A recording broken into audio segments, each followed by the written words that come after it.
Well, good evening, everyone, and welcome to Center for Spiritual Living Greater Las Vegas's Wednesday evening experience. I'm Reverend Laura, and it's my pleasure to be back here again with you. This month for August, we're exploring the idea of wholeness. And so as we come to the end of the month here with our fifth Wednesday, I thought I'd take the time to just kind of wrap up what we've talked about this month as far as what this idea of wholeness is and what it means in our lives and how we can apply some of our spiritual principles and practices to have a greater experience of wholeness in our life. And as I said early on in our month, we're born whole. Each one of us comes into this world a complete and perfect being. We're not missing anything. We don't need to add anything to us. We are simply absolutely the expression of the divine. I think this is really evident when we spend time with little children. And we watch how they react. Everything there's no pretense or trying to hide who they are. If an infant is hungry, it cries. If it needs changing, it cries. If it's filled with joy, you get the smiles on its face. When it's just sitting there observing the world, you can see that contemplative look on its face. Infants are totally in the present moment with everything that's going on. Their inner expression of who they are is exactly the same as the outer expression of who they are. There's no hiding what they're bringing to each experience. And as children grow and develop, you can see this continue. The spontaneous joy that happens in a toddler when they just get the giggles and the laughter and just like you show them something that a balloon or a piece of candy or a new toy or a puppy, they're like so overwhelmed with joy, and every bit of that joy that they're feeling inside is absolutely present on the outside of their being. You can see it on their face, you can see it in their body movements. Everything is totally aligned. Same thing as when a toddler is upset. We've all seen a 2 or 3 year old having a tantrum because they are so upset. They have just everything about what's going on inside of them feels so wrong with them at that moment that it does nothing but express itself outwardly in exactly what they're feeling internally. But as we grow up, as we develop, we begin to learn that it's really not safe all the time to express ourselves totally 100% what's happening inside with the outside. Now, generally that happens with the things that are not so much the joy-filled things, but more with the things that are problematic in our lives. And we begin to keep that inside and try to put on a happy face so that people don't see it. Because we've learned, through things that society tells children, don't cry, or, be a good girl or a good boy, or, be respectful and all the things that we need to do in a way that doesn't explain what the real meaning is of that, but it's more of a way to stop some behavior that the child is exhibiting in that moment. They're told to do different things or to be something different than what they are because for whatever reason, whatever expression they're showing at that moment, the adult's not happy with it. And so children learn very quickly where it's safe to be themselves and where it isn't safe to be themselves. And, as we go through school, it's the same thing. We've got these standardized education where, you get a classroom of 30 or 35 kids and everybody's expected to behave in a certain way, but not everybody's feeling the same way at the same time. But they learn that they have to conform to that and hide who they're feeling, what they're feeling inside, because it isn't safe to express it outwardly. It isn't safe to be different. This happens with kids that are challenged in their learning. They learn very quickly that the school is not a safe place for them. It happens with kids that are maybe wondering about their gender identity, their sexuality, and so forth. That becomes very unsafe for children to be around. I mean, fortunately, the world is changing rapidly, and I'm delighted to see how that is shifting and how that's going to affect the children as they are maturing now in our society, where things are a little more acceptable. Well, depending on their family and the people that are around them, but But we learn very quickly where we can be our real self and where we have to hide who we are. And all of this leads to this feeling of a divided life. Who I am inside doesn't match how I'm showing up outside, my outward expression. And that can lead to a lot of pain. That feeling that we are not safe to be who we feel like we are is a very painful experience for people. And it can lead to so many of the problems that we see showing up in our world. I think pretty much every kind of addiction comes from that idea of, I'm not safe within myself. I need to find something to make me feel better about who I am, because what I feel inside of me is not safe or not acceptable for me to express who I am. And, so much of the violence that we see in the world is done because of this. It's either done to people who are expressing differently, or it's done by people who have been so shut down in their lives that it finally just burst out as violence. And so much of the aggression that we see in our world today, I believe, stems from this feeling of this paradox of who I feel like I am inside with how I'm forced to show up in the world outside. I've been on a journey of finding my authentic life. And, as I've developed as a speaker over the years, the one thing that people comment more and more to me, they'll come up to me after I've given a talk and just be overwhelmed by the authenticity that I show up with and by the willingness to be vulnerable. Because to show up as a real person takes a lot of courage. To show up as you feel like you are inside is a monumental, courageous step to actually begin to do that, and to face the rejection of society, face the rejection of your friends, your family, your coworkers, the people around you, people you don't even know. To feel that rejection is painful. And so we do pretty much anything we can to stop that. But I know from my own experience that when we step out of that, when we allow ourselves to actually express authentically, so that our outer expression aligns with who we feel like we are inside, that is true freedom. That is a true sense of coming into my own, coming into a way of being that I like to describe as unapologetic confidence. It's like, this is who I am, and I'm not ashamed of it, and I'm not here to apologize to anybody for anything about myself anymore. I've done that too many years in my life, and I don't want to do it anymore, and I absolutely refuse to. So, now I do everything with a sense of confidence that I did not have before, as far as expressing who I feel like I am inside. And so I think that there's a great deal of freedom that can be gained in all of our lives if we take the time to, figure out who we really are inside. For me, it was a kind of a process of unfolding. Here at Centers for Spiritual Living, we like to talk about peeling the onion, and you're peeling away each layer till you can actually get to that core.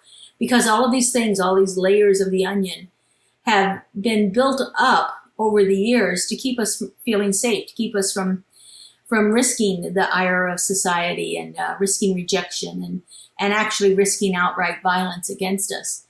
And so as we peel that onion away and we get to that core of it, that true center of who we really are, there's a liberation there that is unbelievable. This sense of walking and talking in alignment with who I feel like I am inside. And I think that's one of our greatest spiritual journeys, is to get to that place where we are actually beginning to feel that. Now, there are hundreds of different practices that can do this, but I think starting with some meditation and contemplation about who am I? Who am I inside? Who is this expression that I show up as here? Who is it? And what am I hiding from the world? What is it I'm afraid of that's going to happen here? And I'm not trying to minimize the fears, because some of the fears are very real.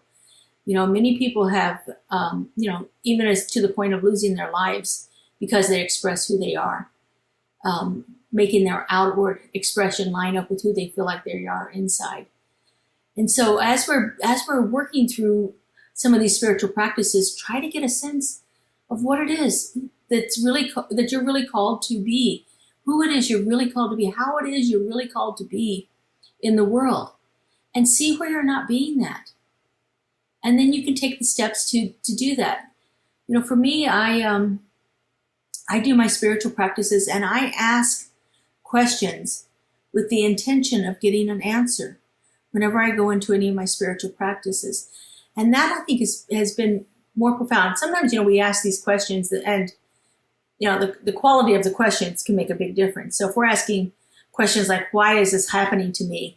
That's a whole different kind of feeling than what's here for me to know. Or how you know, what is my true expression, and how am I to know what that true expression is? It feels a lot different. One of the people I study, Joel Goldsmith, says that you can tell how well you've progressed spiritually by the quality of questions that you ask yourself. So if you're asking those questions that make you feel like somebody's doing something to you, that's a whole different level of consciousness than asking, how can I use this information to affect a change in my life that makes me feel like I'm more in alignment, more congruent with who I am. You know, we have fabulous spiritual practitioners in our movement that will help you work through some of these ideas. If you're not sure, you can talk to one of our spiritual practitioners or our ministers and see what's really happening here. What are the beliefs that are operating in my life right now that I may not be aware of. We call those the hidden beliefs, the things that are active in our lives that have been so deeply ingrained that we're not even aware that they're happening in our lives. You know, and to know the truth for you and to help you move through these processes. You know, all of our spiritual work that we do, reading, contemplation, study, meditation, journaling, prayer, all of the things that we do are about personal transformation. They're about getting us to that place where we feel like we've come here to be that whole and perfect being that we actually arrived on this plane of existence as, and growing back into that. Because like I said, we've had all these layers of things put upon us over the years that have helped us or helped keep it hidden who we are. You know, I've been studying the work of Parker Palmer, and he has a book called The Hidden Wholeness. And that's what it is. Our wholeness has been hidden inside of us. It's there all along. You know, Michael Beckwith says all spiritual growth is about releasing. So it's not about adding anything to ourselves. It's about letting go of the things that we put upon ourselves to hide who we are, to hide our wholeness, to hide our authentic self. And I think this is a monumental journey for each one of us to undertake at our own pace, in our own way, through our own process, to be that authentic place where spirit shows up. You know, God loves wondrous diversity. And so each one of us is here to be a unique and perfect expression of the divine, just the way that we show up. You know, and as I said, this is world work that will help us get to a place where our society actually begins to shift in consciousness because more people are expressing themselves authentically. So if you're interested in working with a practitioner, please go to our website, CSLGLV.org. Look on there. We have a list of all of our practitioners. Their phone numbers are listed there, contact information. So reach out to one of our practitioners and they will be happy to set up an appointment with you to have a spiritual session with you to see if they can help uncover what's happening in your life for you. And always we have available prayer. Prayer is free. You never have to pay anything for that. And so our website, again, CSLGLV.org, has a prayer request page. Go on there, request prayer. And all of our ministry of prayer, our spiritual practitioners and ministers will be happy to hold you in consciousness. Prayer works, folks. It works to change conditions. And so if you're working on something in your life right now, reach out. Reach out. I love the phrase, we take one step towards God and God takes 1,000 steps towards us. We got to ask. We've got to reach out and connect with someone that will help us know the truth. So, check us out on our YouTube page. We have wonderful meditations and there's talks, just the message has been taken out of my the Sunday talk, so you can listen to that in an abbreviated form on Mondays. We have Tuesdays and Saturdays, we have meditations. Fridays, we have our spiritual soundscape, which is some of our phenomenal music that's out there. On Thursday mornings, I do an abbreviated spiritual practice called Keeping It Real. So that broadcasts at 9 a.m. on Thursday mornings, but of course you can watch it at any time on our YouTube channel. We have a rich and diverse amount of material there for you, for your spiritual transformation, for your journey through this thing we call life. So hope you check back with us again next week. We're going to be talking about the idea of unity for the month of September. Have a great week, everyone, and we'll see you again next week. Bye-bye. Here at Center for Spiritual Living Greater Las Vegas, we are a mission and vision-driven community. We offer transformative educational opportunities, deep and meaningful moments of connection, uplifting Wednesday and Sunday services. We greatly appreciate your contributions that support the amazing work we're doing here in Southern Nevada. We have several easy ways you can contribute. We have text to give. Simply text the amount of your donation to our text to give number, and you'll be prompted to enter your information. There's a link to our online donation page posted below this video where you can contribute by debit or credit card. And of course, you're always welcome to send a check to our office if that works better for you. All of your contributions go to support the great work that we're doing here in Greater Las Vegas community.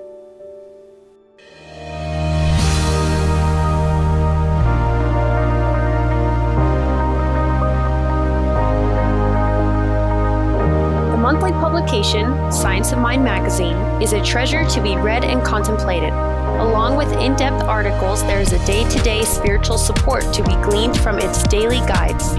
Licensed practitioner Lynn Frankenberger hosts Adventures in Faith on Zoom, and you're invited to join in. This is a weekly group discussion that focuses on those daily guides and how to apply them. Check Facebook and our weekly newsletter for more details. Keeping it real, keeping it real. Keeping it real, keeping it real. Keeping it real with Reverend Laura. Keeping it real, keeping it real. Keeping it real, keeping it real. Keeping it real with Reverend Laura.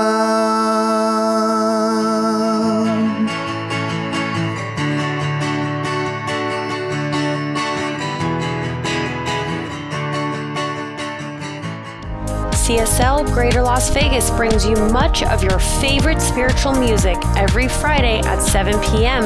with Spiritual Soundscapes. Enjoy performances from CSLGLV vocalists along with special guest singers.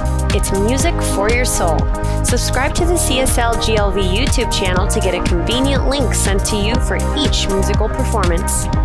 At CSL Greater Las Vegas, it is our mission to inspire spiritual discovery through community connection, exploration, and celebration. This mission supports the all-inclusive vision of Centers for Spiritual Living worldwide, in which we envision a world that works for everyone and all of creation.